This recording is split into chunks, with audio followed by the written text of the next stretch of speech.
Assalamualaikum warahmatullahi wabarakatuh.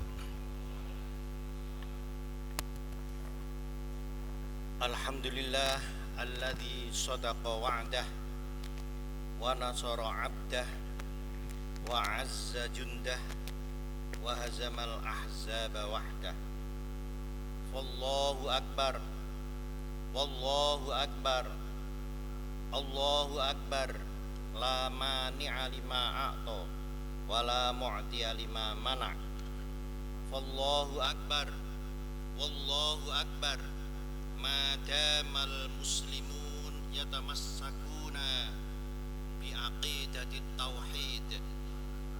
Wallahu akbar. Wallahu akbar ma addau salatil khams wa siyamahum ramadan. Wallahu akbar. Wallahu akbar ma dhahu bit tadhiyah bit talbiyah ijabatan li adhanil khalil fil bariyah. Wallahu akbar. Wallahu akbar ma dhahal musirun mimman taqaddama wa mimman ta'akhkhar. Wallahu akbar. Allahu akbar. La ilaha illallah wahdah la syarikalah. Allahu akbar walillahil hamd. Wa asyhadu an la ilaha illallah wahdahu la syarikalah. Dzalla lahu kullu syai' wa khada'a wa 'alima ma tusirru dhamair wa tala. Wa asyhadu anna Muhammadan 'abduhu wa rasuluh afdalu man shalla wa nahar wa hajja wa i'tamar wa waqafa bi Arafah wal mash'ar. Allahumma shalli wa sallim wa barik wa an'im ala 'abdika wa rasulika Muhammadin wa ala alihi wa ashabihi alladzina adhhaba 'anhumur rijsa wa tahhar. Allahu akbar. Allahu akbar. La ilaha illallah wallahu akbar. Allahu akbar walillahil hamd. Amma ba'du fa ya ibadallah ittaqullaha haqqa tuqatih wa la tamutunna illa wa antum muslimun. Faqad qala Allah ta'ala fil Qur'anil Karim, a'udzu billahi minasyaitonir rajim. Bismillahirrahmanirrahim. Qul sadaqallah fattabi'u millata Ibrahima hanifa wa ma kana minal musyrikin. Hari ini disebut dengan hari raya Idul Adha atau Idul Qurban. Adha itu artinya kurban. Sementara kurban itu artinya dalam bahasa Arab artinya aslinya adalah pendekatan, qurba yaqrub. Kalau kurban dalam bahasa Indonesia, yang dalam bahasa Arabnya adalah udhiyah atau adha. Hari raya Idul Adha ini sebenarnya sebagian besar adalah mengikuti sunnah Nabiullah Khalilullah Ibrahim alaihissalam. Jadi Rasulullah Muhammad itu mengikuti, menindaklanjuti, mengingatkan kepada seluruh umat manusia tentang perjuangan Nabiullah Ibrahim alaihissalam. Ibrahim alaihissalam itu juga disebut dengan Abul Anbiya, ayahnya para nabi. Orang-orang Kristen juga mengakui kenabian. Orang-orang Yahudi juga mengakui kenabian Nabi Ibrahim. Orang-orang Barat menyebutnya Abraham. Kemudian kenapa Nabi Ibrahim di dalam ayat Al-Quran surat Ali Imran 95 yang saya sebutkan tadi, qul sadaqallah fattabi'u millata Ibrahima hanifa wa ma kana minal musyrikin. Ikutilah millah agamanya Nabi Ibrahim yang lurus dan bukan orang yang musyrik. Nabi Ibrahim terkenal yang bersih, bertauhid sejak kecil. Meskipun ayahnya yang namanya Azar itu adalah seorang kiai berhala, seorang pendeta berhala, seorang penyembah berhala. Bahkan ayahnya itu tukang membikin patung supaya disembah-sembah. Waktu kecil Nabi Ibrahim juga sering disuruh oleh ayahnya supaya menjual patung-patung itu. Tapi dalam hatinya Nabi Ibrahim menolak. Meskipun karena tidak mengerti, waktu itu masih kecil, belum begitu mengerti, ikut saja. Tapi lama-lama Nabi Ibrahim mendapat wahyu dari Allah bahwasanya itu adalah keliru. Setelah dewasa, Nabi Ibrahim melihat di tengah-tengah kota Babilonia. Babilonia itu adalah di Irak Selatan, antara sungai Efrat dan Tigris sekarang. Di situ rajanya adalah Namrud. Raja Namrud itu penyembah berhala. Ratusan, ribuan berhala di lapangan, di alun-alun. Kemudian Nabi Ibrahim suatu saat menghancurkan berhala-berhala itu. Tidak ada satu orang pun yang berani. Tidak ada satu orang pun yang menyembah Allah, hanya Nabi Ibrahim saja. Kemudian berhala-berhala itu disembah. Nabi Ibrahim kemudian dibakar oleh Namrud dan disaksikan oleh ribuan penduduk Babilonia. Tetapi akhirnya tidak terbakar. Nabi Ibrahim selamat. Bangsa kita ini adalah bangsa yang berpancasila. Sila pertama adalah ketuhanan yang Maha Esa. Inilah hakikat tauhid. Jadi bangsa kita sebenarnya adalah hakikatnya adalah tauhid seperti Nabi Ibrahim. Kemudian Nabi Ibrahim juga dibakar. Beberapa waktu yang lalu juga ada seorang dai, seorang mubaligh di Indonesia ini yang pakaiannya seorang dai yang sering rajin beramar ma'ruf nahi mungkar, sering menegakkan kebenaran dan sering menyalahkan kemungkaran-kemungkaran. Kemudian gambarnya dibakar tapi tidak terbakar, tapi setelah itu dirobek-robek dan terobek juga. Nah, ini adalah hakikatnya adalah tauhid. Indonesia ini ketuhanan yang Maha Esa adalah tauhid. Jadi persis mengikuti Nabi Ibrahim alaihissalam. Nabi Muhammad ini juga mengikuti Nabi Ibrahim. Hanya bedanya Nabi Muhammad tidak langsung menghancurkan berhala-berhala yang di sekitar Ka'bah yang jumlahnya ada 360 berhala, tapi tidak langsung dihancurkan oleh Nabi Muhammad.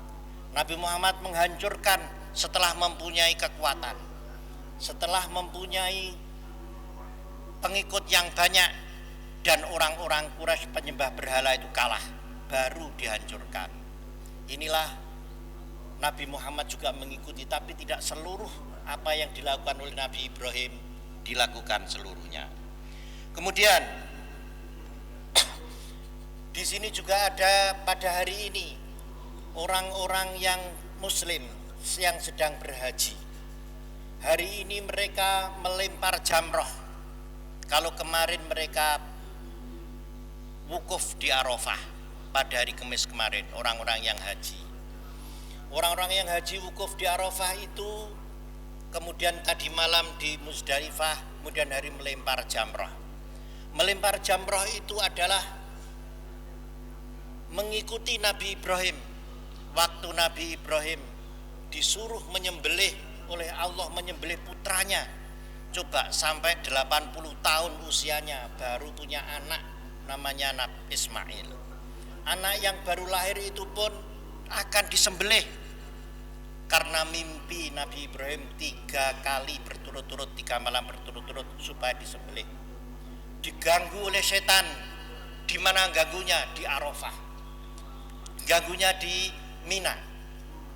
Nah, mau disembelih di Mina, tapi diganggu oleh setan, jangan sembelih anakmu, itu anakmu.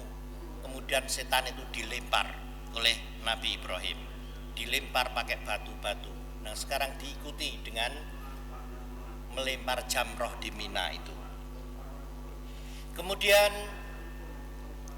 setelah Nabi Ibrahim akan menyembelih putranya, falamma aslama watallahu lil jabin wa nadainahu ayya Ibrahim qad saddaqta ru'ya inna kadzalika najzil muhsinin. Waktu akan disembelih, karena ini mengikuti perintah Allah, tiba-tiba putranya tadi yang disembelih tadi ternyata bukan putranya sendiri, tapi adalah kambing. Kemudian putranya ada di sampingnya, sudah berdiri dan tertawa dan bergembira karena sudah diganti oleh Allah. Langsung pada saat itu langsung Allah menggantinya dengan kambing. Nah, inilah yang kita dianjurkan untuk mengikutinya oleh Rasulullah. Pada hari ini kita dianjurkan untuk berkorban. Sampai Rasulullah itu mengatakan, man kana lahu sa'ah walam yudhahi fala yaqrabanna musallana. Barang siapa yang mempunyai keluasan rezeki tapi tidak mau berkorban, jangan dekat-dekat tempat sholat saya, jangan dekat-dekat masjid saya. Orang Islam kalau punya keleluasan harus segera berkorban dengan kambing atau dengan unta atau dengan sapi. Kemudian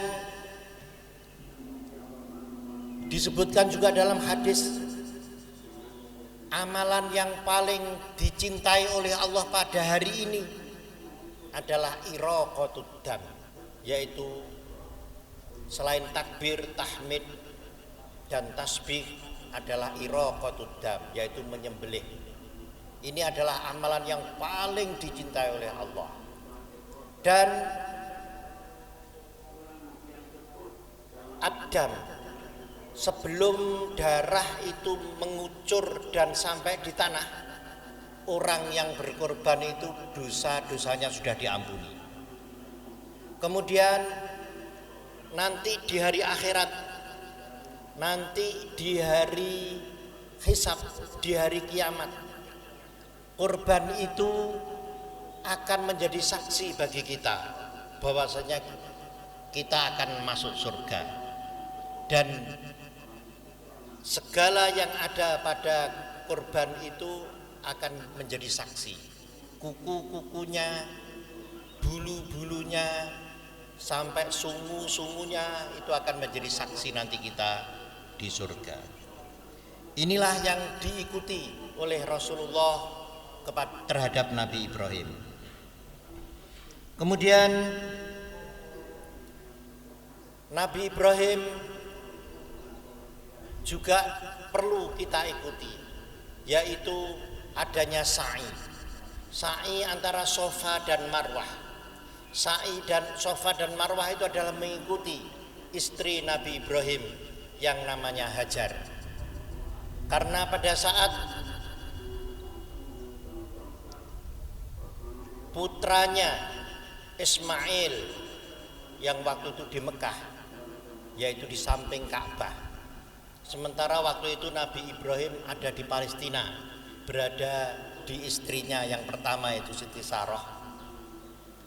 Itu waktu itu sendirian Siti Hajar dengan putranya Ismail yang masih bayi, kehabisan air. Setelah itu Siti Hajar berlari-lari antara Safa dan Marwah 7 kali. Tidak ada air, mencari kemana sampai berlari-lari antara Safa dan Marwah. Setelah itu melihat burung itu ternyata mendekati putranya Ismail yang ada di timurnya Ka'bah, yang sedang tidur di timurnya Ka'bah.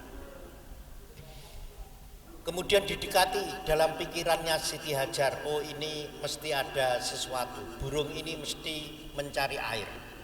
Ternyata setelah itu didekati putranya itu, kemudian ternyata basah di bawah Nabi Ismail, di bawah Ismail ternyata basah. Kemudian diambil airnya, kemudian diambil tanah-tanah yang ada di situ dikeruk pakai tangannya sendiri. Kemudian dia terkejut, ternyata di dalamnya ada air. Ucapan yang pertama kagetnya Siti Hajar itu adalah zam-zam, zam-zam. Nah, itu adalah ucapan pertama. Jadi sumur zam-zam yang sekarang itu adalah ucapan pertama Siti Hajar, begitu kagumnya akan adanya air yang tiba-tiba itu. Dan sampai sekarang air zam-zam itu meskipun di tengah padang pasir, di sekelilingnya nggak ada sumur, tapi di sini diambil sampai ribuan tahun.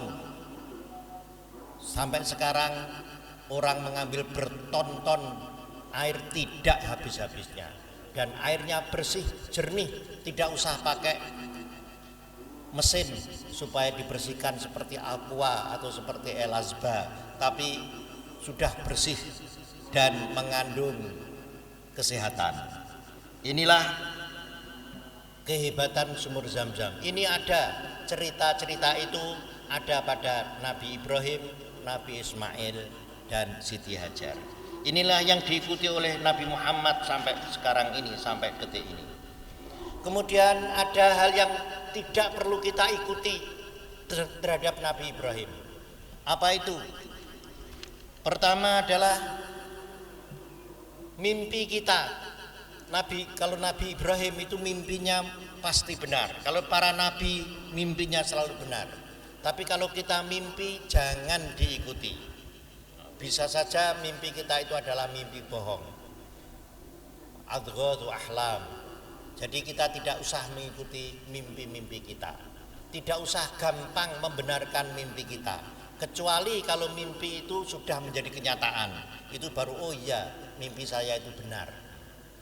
Tetapi kalau sebelum terjadi kita tidak usah mengikuti. Umpamanya kamu nanti akan bisa menjadi kaya kalau kamu jualan kambing umpamanya. Dalam mimpinya itu. Kemudian jualan kambing betul. Nah, kemudian itu tidak boleh kalau mengikuti mimpi. Kemudian kita juga tidak boleh membunuh anak kita sendiri. Wala taqtulu auladakum khasyata imlaq. Janganlah kamu bunuh anakmu sendiri karena takut miskin. Banyak orang dari zaman dulu sampai zaman sekarang itu membunuh anaknya karena takut miskin, membunuh saudaranya karena royoan harta. Inilah hal-hal yang tidak perlu kita ikuti. Kemudian kesesatan-kesesatan yang seperti ini kita harus tegas, harus tetap bertahan kepada tauhid. Inilah yang selalu diikuti oleh para nabi. Seluruh nabi-nabi itu tidaklah diutus oleh Allah kecuali pertama adalah tauhid, yaitu mengesahkan Allah. Tiada Tuhan selain Allah. Tidak musyrik, tidak menyembah selain Allah. Sering kita itu umat Islam sudah membaca setiap hari tapi tidak melaksanakan. Sudah iyyaka na'budu tapi pada gilirannya iyyaka nasta'in tidak melaksanakan iyyaka nasta'in. Iyyaka na'budu itu hanya kepadamu lah ya Allah kami menyembah. Sudah sholat 5 waktu, sudah puasa Ramadan, sudah haji ke Mekah, tapi giliran dia dalam keadaan sulit, dalam keadaan bangkrut, tidak lagi iyyaka nasta'in. Tetap iyyaka nasta'in itu artinya hanya kepadamu lah kami minta tolong. Tapi ternyata orang Islam itu minta tolong kepada dukun-dukun, minta tolong kepada kuburan-kuburan, minta tolong kepada gerumbul-gerumbul, minta tolong kepada batu-batu, minta tolong kepada laut, kepada sungai, kepada orang-orang yang sesat. Inilah kemusyrikan itu, dan inilah dilarang oleh Allah berkali-kali dalam Al-Quran. Ternyata haji itu dalam Al-Quran, dalam surat Ali Imran, dalam surat Al-Baqarah, dalam surat Al-Hajj, dalam surat Ibrahim, dalam surat At-Taubah, itu isinya Allah bari'un minal musyrikin, Allah tusyrik bi syai'a, wa tahhir baiti lit-taifin wal qa'imin war ruk'i sujud. Wa idh bawwa'na li Ibrahim makanal bait alla tusyrik bi syai'a. Jadi haji itu pun sebenarnya bukan untuk menyembah Ka'bah, bukan untuk menyembah Hajar Aswad. Itu hanya sekedar lambang saja. Seperti kita menghadap ke kiblat, ke Ka'bah, bukan untuk menyembah Ka'bah, tapi ini hanya perlambang. Ini hanya perintah Allah saja. Yang kita sembah adalah Allah. Dan kita kalau menyembah Ka'bah, kita menjadi musyrik. Begitu juga kalau kita mengucapkan pujian, sholawat kepada Nabi, bukan kita menyembah-nyembah, mengkultuskan Nabi Muhammad, tetapi itu adalah perintah Allah untuk bersolawat kepada Rasulullah.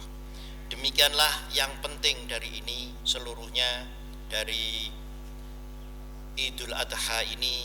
Kalau kita bisa melaksanakan dengan sebaik-baiknya, kita tingkatkan akhlak kita sebagai orang-orang yang benar, orang-orang yang selalu bertauhid mengikuti Nabiullah Ibrahim alaihissalam dan Nabiullah Muhammad sallallahu alaihi wasallam.